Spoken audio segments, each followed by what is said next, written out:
Hello class, my name is Jami Lowe and I will be dedicating my hero speech towards my oldest sister named Emily. Referencing to a quote written by Arthur Ashe, true heroism is remarkably sober, very undramatic. It is not the urge to surpass all others at whatever cost, but the urge to serve others at whatever cost. When I came across this, I immediately thought of my sister as my hero. As her role being the oldest sibling in the household, she has seen me grow over these past 19 years of my life, and she has also seen me fall and she has lended me a hand. Heroism, it comes in many forms, whether it's real or imaginative. The point of this is to show that that a hero exists in our everyday lives, and that it is truly accessible to anyone and everyone. I mean this through social media, a next door neighbor, family, friends, a professor, even. The concept of a hero is something that reflects our highest values and our highest aspirations, something that motivates us to become a better person. And with that being said, today I will be explaining why my sister is my hero through her acts of inspiring hope, removing my negative thoughts from my mind, and then teaching me virtues that I can use throughout the rest of my life. Announcing my sister, she promotes a great sense of faith. Her importance of her life stems from the goofiness in her personality. With that being said, her nature it's very expressive, which means it can quite be loud, and I mean that with her seasonal allergies. And hearing her loud sneezes, it brings a lot of laughter across the kitchen and the bedroom or wherever we're at. And it might sound a little silly, but although they're just simple acts of her blowing her nose, rubbing her face when it's all red and puffy, it fills me with a lot of happiness. And I feel that it's because I experience this pure form of joy. And it reminds me that there is much more to life than meeting these high expectations that society puts on us or that our family puts on us. And instead of worrying about the future or something that's 10 years ahead of me, these little acts, they pull me back into the present, and they remind me to carry on for better days. It gives me hope to be happy in this moment right here. Along with my sister being a very passionate person, she's also very caring.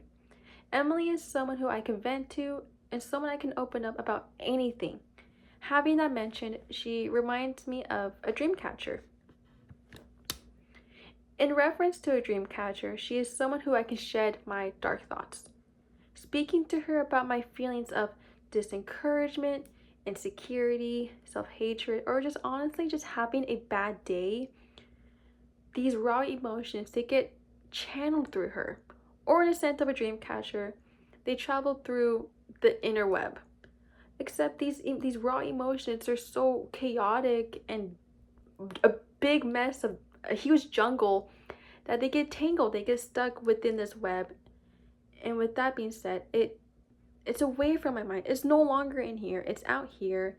And then as time passes and the sun begins to rise, it feels that the brightness of the sun, its high shining beaming rays, it burns these negative thoughts away.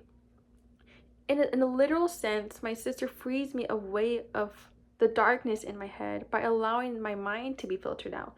She offers me this quiet space in my mind to feel tranquility, to feel peace, to rest even. Or along with the good dreams or the positive experiences that I have throughout my day, sharing these with Emily allows me to understand them more clearly.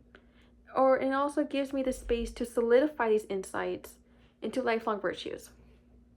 These positive thoughts that I have, they successfully pass through the webs and they kind of transfer into the feathers of the dream catcher. In a metaphorical sense, the light weight of the feathers, it feels as if the weight is being lifted off my shoulders.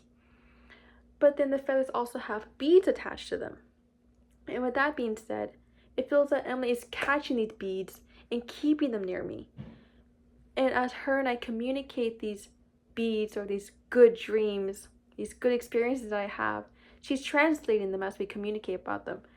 We talk about it and she makes me more self-aware about my actions and my decisions making. providing me lessons about my life with self-discipline, perseverance, and motivation, things, virtues that I can have not only in the academic world, but in the social world, or the way I interact with myself and my mental health well-being. And then with that being said, with this discussion today, we have learned that heroism does not come these grand comic-like gestures, but rather these humble acts of kindness. And I feel that my sister exhibits these in the many ways just by simply being near my side. And thank you for listening to my presentation.